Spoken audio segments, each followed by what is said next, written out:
Hi friends, welcome to my Devi YouTube channel. Friends, পুনৰ আহিছো এটি নতুন ভিডিও লৈ আপোনালোকৰ মাজলৈ। আজি মই যাবলৈ ওলাইছো আমাৰ যোৰহাট ৰজাবাৰী। সো তাত এখন সেলুন আছে, মানে এখন মানে কি কম আৰু আপোনাৰ এখন মানে খুব সুন্দৰ সেলুন এজন অসমীয়া যুৱকে চলাই আছে আৰু বিশেষকৈ তাত মানে আপোনাৰ বিনামূলীয়া চুলি কাটে বা দাড়ি কাটে। মানে পয়সা নোলাকে চুলি দাড়ি কটা সেলুন আপোনালোকে দেখিছে কবাত দেখা নাই। সো বলক আজি আপোনালোকক দেখুৱাম মই সেইখন সেলুন যিখন সেলুনত পয়সা নোহোৱাকৈ চুলি আৰু দাড়ি কাটে। তো চাই থাকক মোৰ ভিডিওটো কন্টিনিউ। পাই গলোহি যোৰহাট ৰজাবাৰী সেই সেলুনখনৰ ওচৰত। সো প্ৰথমে আপোনালোকক দেখুৱাই ল'ব বিচাৰিছো সেই সেলুনখনৰ প্ৰথমৰ বাহিৰৰ দৃশ্যটো চাই লওক আপোনালোকে। তাৰপিছত আমি সেলুনখনৰ যিজন মানে মূল মানুহ তেখেতৰ লগত আমি কথা পাতিম। তো চাওক সেলুনখনৰ বাহিৰৰ দৃশ্য।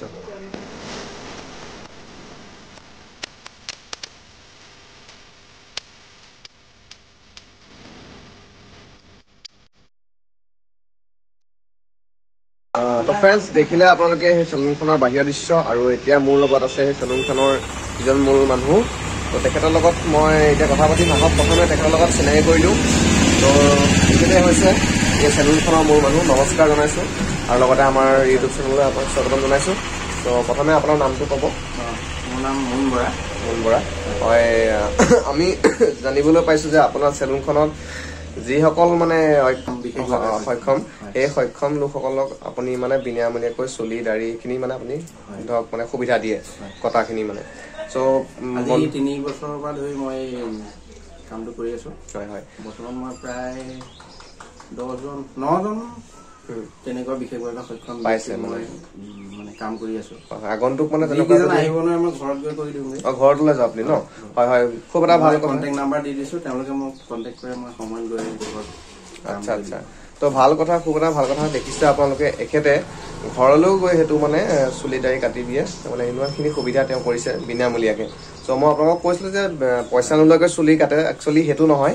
এখেতে পইচা নোলোৱাকৈ চুলি নাকাটে, মানে পইচা লৈয়ে কাটে। কিন্তু যিসকল বিশেষভাৱে সক্ষমসকল হয় নাই, সেইসকলক মানে তেওঁলোকে এখেতে পইচা নোলোৱাকৈ চুলি দাড়িখিনি সুবিধা কৰি দিয়ে, মানে কাটি দিয়ে। তো এটা ভাল কথা। আৰু কোনো যদি আছে তেনেকুৱা বিশেষভাৱে সক্ষম ব্যক্তি, মোৰ লগত যোগাযোগ কৰিব পাৰে। হয় হয়, যোগাযোগ কৰিলে মই ঘৰত গৈ দাড়ি চুলি কাটি দি দিম। আপোনাৰ একচুৱেলি কিমান বছৰ হ'ল? কণ্টেক্ট নম্বৰটো দি দিব। হয়, মই দি দিম বাৰু মোৰ ডেছক্ৰিপশ্যনত। আপোনাৰ একচুৱেলি কিমান বছৰ হ'ল এইটো লাইনত থকা? মানে মোৰ এইটো ব্যৱসায় আজি 12 বছৰ হ'ল। 12 বছৰ ধৰি কৰি আছো। হয় হয়, মই হায়াৰ ছেকেণ্ডেৰী পাছ কৰি এইটো ব্যৱসায়ত আৰম্ভ কৰিছিলোঁ। তেতিয়াৰ পৰা ধৰি মই এই ব্যৱসায় কৰি আছো। এইটো আপুনি নিজে অভিজ্ঞতা ল'লে নে আপুনি ক'ৰবাত শিকিছিলে? ধৰক এইটো মোৰ সম্পূৰ্ণ নিজা অভিজ্ঞতা। নিজা অভিজ্ঞতা ন? মই আমাৰ মানে কি বংশৰ যিমান সৰু সৰু ল'ৰা আছিলে সকলোকে মই চুলি কাটো, আকৌ চেলুনত যাবলগীয়া। এনেকৈ কৰি কৰি কৰি কৰি মোৰ প্ৰেক্টিকেল হয়তো অভ্যাস হৈ গ'ল আপোনাৰ কৰি কৰি। এটা ভাল কথা। আপোনাৰ ঘৰটো ইয়াতে নে অৰিজিনেল? মোৰ অৰিজিনেল ঘৰ গোলাঘাটত। গোলাঘাটত। ইয়াত মই ভাড়াত আহিছিলোঁ। আপুনি কিমান চনত আহিছিলে ইয়ালৈ? ইয়াত আহিছিলোঁ মই প্ৰায় আপোনাৰ 2015 চনত ইয়াত আহিছিলোঁ। ইয়াৰ আগত মই গোলাঘাটত আছিলোঁ। গোলাঘাটত আছিলে ন? মানে এইখন দোকান আপুনি 15 চনত খুলিছে চাগে? ইয়াত মই 15 চনত। হয় হয়, 15 চনৰ পৰা এতিয়া আপোনাৰ ধৰক আৰম্ভ চলি আছে আৰু খুব সুন্দৰ কথা। আৰু বিশেষকৈ এটা খুব সুন্দৰ ঠাইত আপুনি আছে, ৰজাবাৰী। তো এইকণতে আমাৰ প্ৰাক্তন কংগ্ৰেছৰ বিধায়ক ৰাণা গোস্বামী ছাৰৰ ঘৰ। চ' ঘৰৰ ওচৰতে আপুনি এইখিনি সুবিধা দিছে মানুহক, তো ভাল লাগিছে। আৰু কথা কিছুমান জানিব বিচাৰিছোঁ, অকল আপুনি এইটোকে কৰে নে আৰু কিবা আপোনাৰ ধৰক বেলেগ ব্যৱসায় আছে? মোৰ বেলেগ ব্যৱসায় আৰু নাই তেনেকৈ। হয় হয়, আৰু আমি জানিবলৈ পাইছোঁ আপুনি কালচাৰেল দিশতো কিছু আগন্তুক মানে আগবাঢ়ি আছে। কি কি কাম কৰে আপুনি কালচাৰেলত? ভাগৱত পাঠ কৰোঁ। হয়, আৰু মই দিহানামৰ লগতো জড়িত। হয় হয়, দিহানাম আপুনি নিজে গায় নে কিবা বজায়? দিহানাম মই নেগেৰাও বজাওঁ, নিজে গাওঁ। গায় ন? অঁ, তো ভাল লাগিলে। আপোনাৰ মানে যিখিনি প্ৰতিভা আমি দেখিছোঁ, এনেকুৱা প্ৰতিভা খুব কমেই থাকে। আৰু বিশেষকৈ আমাৰ অসমত ধৰক বাহিৰৰে মানুহে আহি পেলাই এইখিনি ব্যৱসায় কৰে। তথাপি অসমীয়া যুৱক হিচাপে আপুনি ইমান সুন্দৰকৈ এইখিনি কাৰ্যসূচী আগবঢ়াই আছে, ৰাইজক মানে সহায়ো কৰিছে বিনামূলীয়াকৈ। আপুনি সক্ষম হোৱা আপুনি সহায়ো কৰিছে। তো এইখিনি আমাৰ কাৰণে একচুৱেলি খুব সৌভাগ্যৰ কথা। আপোনাৰ নিচিনা এজন মানুহক আমি এনেদৰে মানে ভিডিঅ' কৰিবলৈ সুবিধা পাইছোঁ। আৰু বাৰু ঠিক আছে, ৰাইজে যেতিয়া গম পাইছে আপুনি দিহানাম কৰে, ভাগৱত পাঠ কৰে, হয় নে নহয়? তো দিহানামৰ এষাৰ আমি শুনিবলৈ অকণমান ৰাইজে শুনিবলৈ পালে ভাল পাব মানে। ভাগৱতৰ প্ৰথম এষাৰ শুনাই দিছোঁ। হয়, ভাগৱতকে শুনাই দিছোঁ। কুকুৰ শ্ৰীগাল গদ হৰু আত্মা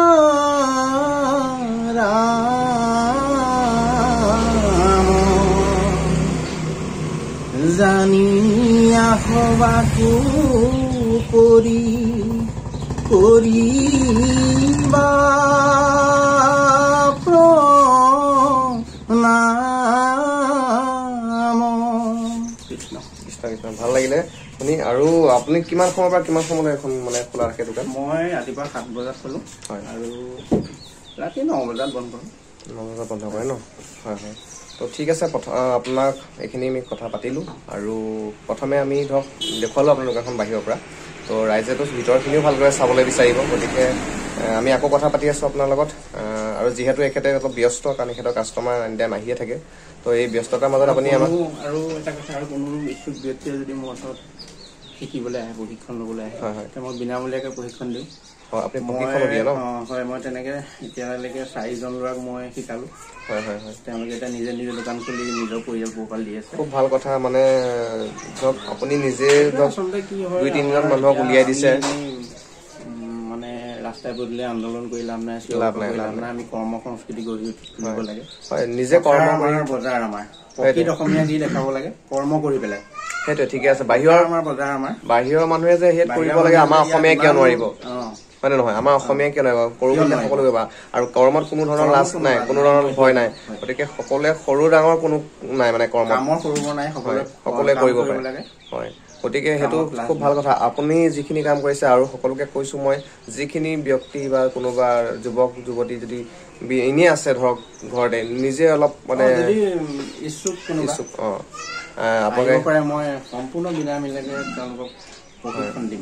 মোক এটকাও দিব নালাগে। ঠিক আছে, খুব ভাল কথা। ঠিক আছে, আমি দোকানখনৰ ভিতৰৰ কিছু দৃশ্য আমি আপোনালোকক দেখুৱাই লওঁ।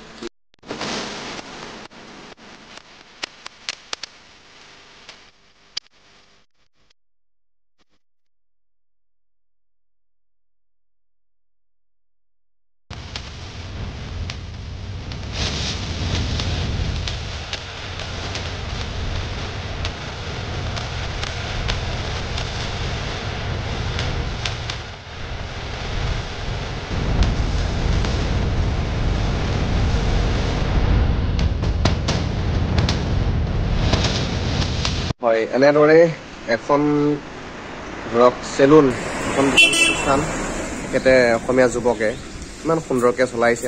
সৰু এটা ৰুমত দেখিছে আপোনালোকে, এটা সৰু ৰুমতে তেওঁ ব্যৱসায় চলাই আজি ধৰক নিজৰ জীৱন নিৰ্বাহ চলাই আছে। এনেদৰে আপোনালোকেও পাৰিব, যদি কোনোবা এনেই আছে, কৰ্মত কোনো লাজ নাই, ক'লোৱে আগতে।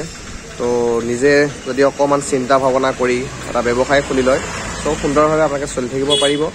আৰু এনেকুৱা ধৰণৰ চুলি কাটিব পাৰিব, বা অন্য কিবা ধৰক দোকান এখন খুলিও চলি থাকিব পাৰিব আজিকালি। কাৰণ চাকৰি পাবলৈ আজিকালি খুব অলপ টান হয়। গতিকে কোনোবাই যদি চাকৰি পোৱা নাই যদিও এনেই থাকিব নালাগে, মোৰ মতে কিবা এটা নহয় কিবা এটা কৰি থাকিব লাগে। পুৰা দেখুৱাই আছোঁ আপোনালোকক। আৰু এটা কথা শুনো, আপুনি ইয়াত কি কি কৰা হয়? চুলি কটা হয় বা দাড়ি কটা হয়?